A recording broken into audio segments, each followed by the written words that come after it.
Welcome to the Own Your Best Life podcast. I'm May Emson, your host, leadership and mindset coach. Here, we talk all things spiritual, mindset, business, leadership, and wellness for the modern seeker who wants to align their life with purpose and inspiration. We'll cover career changes, stress management, meditation, energy, intuition, and more. Each episode holds spiritual and practical tools to help you live a life of your wildest dreams without getting burnt out along the way. Ready to live a life on your own terms? This is the Own Your Best Life podcast. Welcome, friends, to episode number 223 of the Own Your Best Life podcast. When it is time to think of goals for the next year, it can often feel overwhelming, especially when they're outside the immediate work or life projects on your to-do list. What do you want from your life beyond that list? And this question can stump even the most seasoned professionals, not because they're not ambitious, but because they don't often have time to think about what's next beyond their immediate work and life goals. Yet, if you're feeling like that's not enough, it's likely because you're craving something more. Today's podcast will help you dive into your dreamiest goals and clarify some of the uncertainties that come with dreaming beyond today. Imagine looking back on the past year and realizing you've lived more of the life you actually want, not just checked off tasks. And that's what we're going to work on together. In my coaching program, we've been working on 5-year plans, and I often see that while clients work hard, goals beyond the immediate to-do list do feel a bit daunting, like they are a stretch. And it's one thing to look at the next promotion, but what about life goals beyond that? What about how we want to feel or how we want our relationships to be? What kind of people do we want in our life? What about our impact on the world or even the unique gifts that we bring?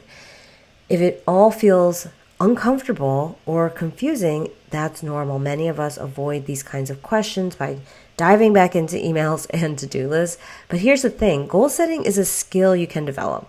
And these goals can help you create a life that truly excites you. And the reason so many people struggle with big goals is that we're wired to think short term.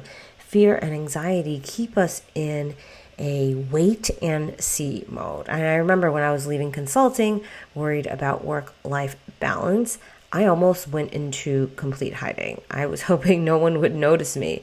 And if you've ever skied or surfed, you know there's a big difference between leaning into what's coming at you and leaning back in fear.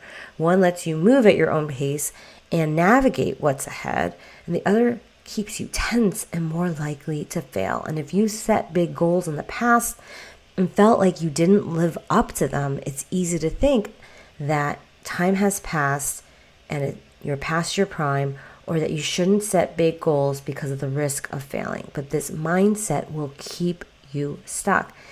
And here's why we set big goals, even if we're afraid we'll fall short. Goals are about more than what you get. They're about who you become. There is no actual point of arrival. You are arriving now, today. You already have. You're arriving in this moment. And when I set out to coach, I didn't know exactly how to do it. I didn't even know how to pivot into a coaching role in my corporation that I was already working at, or how to start a business. I had always done the employee thing. I never thought about owning my own business as being important, but I felt this huge pull towards coaching, and it was my calling, my path, and I was willing to pursue it no matter what. And over time, with investment and commitment, I built my business and became the person I needed to be to do this work. I used to look at coffee table books of creatives who own their own businesses. I think you know what those look like. And I remember the specific one was called In the Company of Women. It's a beautiful book. And I remember thinking, I'm not one of them. But here I am today doing that very thing. So setting goals and setting those goals changed everything. And today I could stop my corporate work if I wanted to, but I don't. because that work is also fulfilling. And I feel this pull because there's impact there and I don't feel like it's done. Setting goals and being willing to go after them is what allows us to experience life in bigger ways.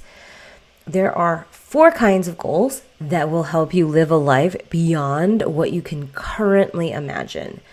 They aren't just big ideas. They're designed to help you stretch without feeling overwhelmed. And here they are. The first is spirituality. This is about your purpose, your values, and discovering your gifts. When you set goals in this area, you send a message to the universe that you want to work with your gifts. And it's about creating a calling that lets you be at your best. A lot of people struggle with big goals because they don't know what their gifts are yet.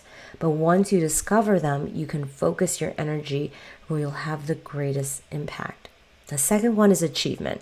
This is about deciding how you want to direct your passion into your work. This isn't just about making more money or getting a better title. It's about creating choices in your life and building agency over your time. Redefining success is essential because what matters in our 20s is often different in our 30s, our 40s, and beyond. Following the same predefined paths as everyone else won't lead to true fulfillment. You have to chart your own course, even if it hasn't been done before. The third one is mind-body. This area is about mastering your mind, understanding your body's wisdom, and reconnecting them. It's how you achieve in a way that's sustainable so you have both the results and peace of mind. When we skip this part, we find ourselves stressed and burnt out. Goals in this area are essential for purpose-driven people because they allow us to grow and face life's demands with ease and more energy. The fourth is harmony. This is about our relationships and how we connect to ourselves and others. Goals here impact our communities because who we are as leaders is a direct reflection of what we believe is possible. Think about it. When we set new goals in this area, we are breaking old generational patterns and we create a future that aligns with our aspirations for ourselves and those around us. And instead of, well, this is the way I did it, or I had to do it like this, so why not them? We actually question that. We actually ask ourselves, why wouldn't we do it this way? What would be the best use of time and energy now? And as you pursue these goals, remember not to overly focus on the big outcome to the point where you give up because it feels oh so overwhelming. And the times that I felt most successful weren't when I was fixated on big goals, but when I was managing life's challenges day to day, focused on small steps. I wasn't feeling successful because of a goal. I was living my life, doing the work, and success happened as a byproduct. For example, when I got into business school, my immediate thought was, my husband would love this. And that was a clue that it wasn't what I wanted. So make sure your goals are what truly lights you up, not just what sounds good on the surface. And don't measure success only by the big outcome. Celebrate the small wins along the way that move you closer to what you want, because this is what your perfect day looks like. You having the impact you want to have in all of these 4 different ways every single day. And as you think about these 4 areas, spirituality, achievement, mind, body, and harmony, ask yourself, 1, what do I believe? 2, what do I want next? 3, how do I do it? And then 4, who is important? Answering these questions will help you steer your life towards what genuinely excites and fulfills you. Here's what I discovered when I answered them for myself. 1, I have gifts that could impact the world. 2, I want to figure out what my gifts are and how to use them. 3, I want a life that's sustainable and benefits my family. And 4, who I am is my most important work. As you start setting your goals, remember that you don't have to keep going without direction.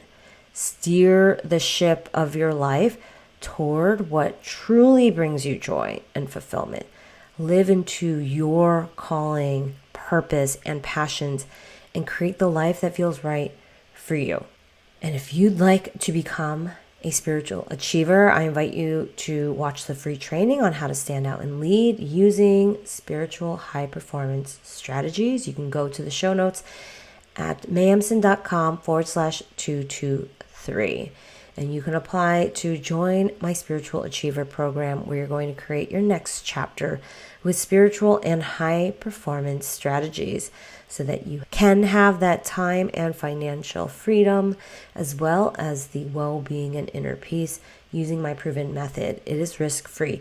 You either start seeing results within your first month, or I give you your money back. So schedule your call here at mayemson.com/contact. We'll see you on the inside. That's it, my friends, for this week. I hope you have an amazing one, and I will talk to you next time. Thanks so much for joining us this week on Own Your Best Life. Make sure to subscribe to the show on iTunes or wherever you listen to podcasts so that you'll never miss a show. And while you're at it, can you please rate and review on iTunes? I would so appreciate it. Share it with a friend, take a screenshot of it, and tag @MayEmson. This helps continue to get the word out. For more show notes and resources, check out www.mayemson.com. You'll have all the links to everything you heard here today. Thanks so much for listening. It's time to own your best life.